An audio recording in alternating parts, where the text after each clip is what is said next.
Hello students, plus 1 accountancy public exam എഴുതാൻ പോകുമ്പോൾ നമ്മൾ ഏറ്റവും കൂടുതൽ ശ്രദ്ധിക്കുക പ്രോബ്ലം സൈഡൊക്കെയാണ്. പക്ഷേ തിയറി ക്വസ്റ്റ്യൻ നമ്മൾ ശ്രദ്ധിക്കാതെ പോകരുത്.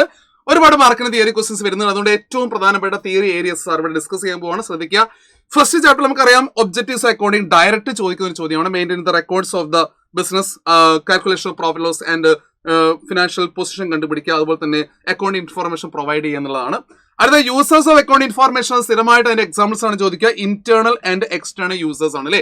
ഇന്റേണൽ യൂസേഴ്സ് ആകുമ്പോൾ ഓണേഴ്സ്, മാനേജേഴ്സ്, അതുപോലെ എംപ്ലോയീസ്. മാനേജേഴ്സ് പഠിക്കുന്ന സമയത്ത് മക്കൾ ശ്രദ്ധിക്കേണ്ട കാര്യം പ്ലാന്റ് മാനേജർ, ഫിനാൻസ് മാനേജർ ഒക്കെ വരാൻ സാധ്യതയുണ്ട്. ഇനി എക്സ്റ്റേണൽ ആ പേരുകൾ ഡയറക്റ്റ് അവിടെ പഠിച്ചു വെക്കുക. എക്സാമ്പിൾസ് ആണ് എക്സാമിനേഷൻ ചോദിക്കുക. അടുത്ത ക്വാളിറ്റേറ്റീവ് കാരക്ടറിസ്റ്റിക്സ് നമുക്ക് ഡയറക്റ്റ് ചോദിക്കുന്ന മോസ്റ്റ് റിപ്പീറ്റഡ് ക്വസ്റ്റ്യൻ ആണ് ക്വാളിറ്റേറ്റീവ് കാരക്ടറിസ്റ്റിക്സ്. തീർച്ചയായും അതിന്റെ എക്സ്പ്ലനേഷൻ മക്കൾ പഠിച്ചു വെക്കണം. Reliability, relevance, understandability and comparability, അതിന്റെ ഒരു 1 ലൈൻ മീനിങ് കൂടി പഠിച്ചു വെക്കുക. അതിവിടെ കൊടുത്തിട്ടുണ്ട്. അപ്പം ആ രീതിയിൽ ക്വാളിറ്റേറ്റീവ് കാരക്ടറിസ്റ്റിക്സ് സ്ഥിരമായിട്ട് എക്സാമിന് ചോദിച്ചുകൊണ്ടിരിക്കുകയാണ്. അതുകൊണ്ട് ഒരു മോസ്റ്റ് റിപ്പീറ്റഡ് ക്വസ്റ്റ്യൻ ആണ് 3 മാർക്കിന്റെ എന്ന് ധൈര്യമായിട്ട് നമുക്ക് പറയാൻ സാധിക്കും. ഇനി സെക്കൻഡ് ചാപ്റ്ററിലേക്ക് പോകുകയാണെങ്കിൽ ജി എസ് ടിയെ കുറിച്ചുള്ള ചോദ്യമാണ്. ജി എസ് ടിയെ കുറിച്ച് ജി എസ് ടിയുടെ ഒബ്ജക്റ്റീവ്സ് ഒക്കെ സാധാരണമായി നമ്മൾ നോക്കുന്നതാണ്. കൂടാതെ കോമ്പണൻസ് വിട്ട് കളയരുത്. C G S T, S G S T, I G S T components, അതിന്റെ എക്സ്പ്ലനേഷൻ, അതിന്റെ ജസ്റ്റ് വാട്ട് ഇസ് പർപ്പസ് എന്നുള്ളതാണ്. ഇൻട്രസ്റ്റേറ്റും വരുമ്പോഴാണ് നമുക്ക് എല്ലാവർക്കും അറിയാം. അത് കണക്ട് ചെയ്യാതെ പോവരുത്. ഇനി തിയറി ബേസ് ഓഫ് അക്കൗണ്ടിങ്ങിലെ ഏറ്റവും പ്രധാനപ്പെട്ട 2 ടൈപ്പ് ക്വസ്റ്റ്യൻ എന്ന് പറയുന്നത് what are the principles or concept. അത് ഡയറക്റ്റ് എക്സ്പ്ലെയിൻ ചെയ്യാൻ വേണ്ടി പറയുക. ഡയറക്റ്റ് എക്സ്പ്ലെയിൻ ചെയ്യാൻ വേണ്ടി പറയുക അല്ലാതെ നമുക്കൊരു സ്റ്റേറ്റ്മെന്റ് തന്നുകൊണ്ട് അത് ഏത് കൺസെപ്റ്റ് ആണെന്ന് നമ്മൾ എന്ത് ചെയ്യണം, നെയിം ചെയ്ത് കൊടുക്കണം. ഒരു പക്ഷെ അത് ഡയറക്റ്റ് കൺസെപ്റ്റ് തരികയും നമ്മൾ നെയിം ചെയ്യാൻ പറയും. അല്ലെങ്കിൽ ഇതുപോലുള്ള മാച്ച് ദ ഫോളോയിങ് ആയിരിക്കും എക്സാമിന് ചോദിക്കുക. അതുകൊണ്ട് കരുതിയിരിക്കേണ്ടത് 3 ടൈപ്പ് ക്വസ്റ്റ്യൻ ആണ്. അതായത് ഒന്നുകിൽ ഡയറക്റ്റ് കൺസെപ്റ്റുകൾ എക്സ്പ്ലെയിൻ ചെയ്യാൻ വേണ്ടി പറയുന്നു, അല്ലെങ്കിൽ രണ്ടാമത്തേത് നമുക്ക് നേരെ ഒരു സ്റ്റേറ്റ്മെന്റ് തന്ന് കൺസെപ്റ്റ് പറയാൻ വേണ്ടി പറയുന്നു, അല്ലെങ്കിൽ കൺസെപ്റ്റ് അടക്കം മാച്ച് ദ ഫോളോയിങ് തരുന്നു. ഈ 3 ടൈപ്പ് ക്വസ്റ്റ്യൻ ആണ് പബ്ലിക് എക്സാമിനേഷൻ നമ്മൾ എക്സ്പെക്ട് ചെയ്യുന്നത്. ഇനി തേർഡ് ചാപ്റ്ററിലേക്ക് വരികയാണെങ്കിൽ റെക്കോർഡിംഗ് ഓഫ് ട്രാൻസാക്ഷൻ 1 എന്ന് പറയുന്ന ചാപ്റ്ററിലേക്ക് വരികയാണെങ്കിൽ differences between journal and ledger ആണ്. അപ്പൊ ജേർണലിൽ ലെഡ്ജറിന്റെ ഡിഫറൻസ് നിങ്ങൾ പഠിച്ചു വെക്കുക. ഡിഫറൻസ് കുറെ പഠിക്കാനുണ്ട്. സ്ട്രേറ്റ് ലൈൻ മെത്തേഡും റിട്ടേൺ ഡൗൺ വാല്യൂ പഠിക്കാനുണ്ട്. റിസർവും പ്രൊവിഷനും പഠിക്കാനുണ്ട്. ക്യാപിറ്റൽ റിസർവും റവന്യൂ റിസർവും പഠിക്കാനുണ്ട്. അതിന് കൂടെ ജേർണലിന്റെയും ലെഡ്ജറിനെയും പഠിച്ചു വെക്കണം മക്കളെ. ഇനി നമുക്ക് ജേർണൽ പ്രോപ്പർ ഒരു ഇമ്പോർട്ടന്റ് ആണ്. ജേർണൽ പ്രോപ്പറിന്റെ അകത്ത് ഏതൊക്കെ ട്രാൻസാക്ഷൻസ് ആണ് ജേർണൽ പ്രോപ്പർ റെക്കോർഡ് ചെയ്യുക, അതാണ് സ്ഥിരം ക്വസ്റ്റ്യൻ. അതിൽ ഏറ്റവും പ്രധാനപ്പെട്ട ഈ അതർ എൻട്രീസ് ആണ്. അതായത് purchase or sale of items other than goods like assets. Assets നമ്മൾ ക്രെഡിറ്റിന് പർച്ചേസ് ചെയ്യുകയോ സെയിൽസ് ചെയ്യുകയാണ്, ഏത് രീതിയാണ് ചെയ്യാൻ പോകുന്നത്. Goods withdrawn by the owner for personal use. അതുപോലെ തന്നെ opening entry, adjustment entry, rectification, transfer entry and other entry. ഇങ്ങനെ പഠിച്ചു വെക്കണം ജേർണൽ പ്രോപ്പറിന് വേണ്ടി.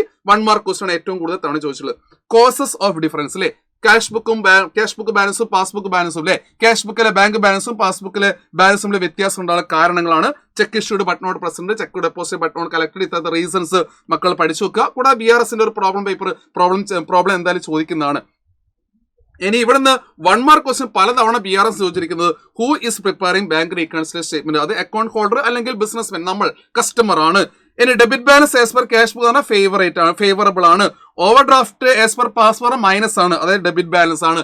ഈ കാര്യങ്ങളൊക്കെ സ്ഥിരമായിട്ട് BRSന്റെ ഭാഗത്ത് ചോദിച്ചുകൊണ്ടിരിക്കുന്നുണ്ട്. നല്ലപോലെ ശ്രദ്ധിക്കണം BRSന്റെ ചാപ്റ്ററിൽ. കാരണം 1 മാർക്കിന്റെ തിയറിയും അല്ലെങ്കിൽ 2 മാർക്കിന്റെ തിയറിയും നമുക്കൊരു 4 മാർക്കിന്റെ BRS സ്റ്റേറ്റ്മെന്റുമാണ് ചോദിക്കുക എക്സാമിനേഷന്.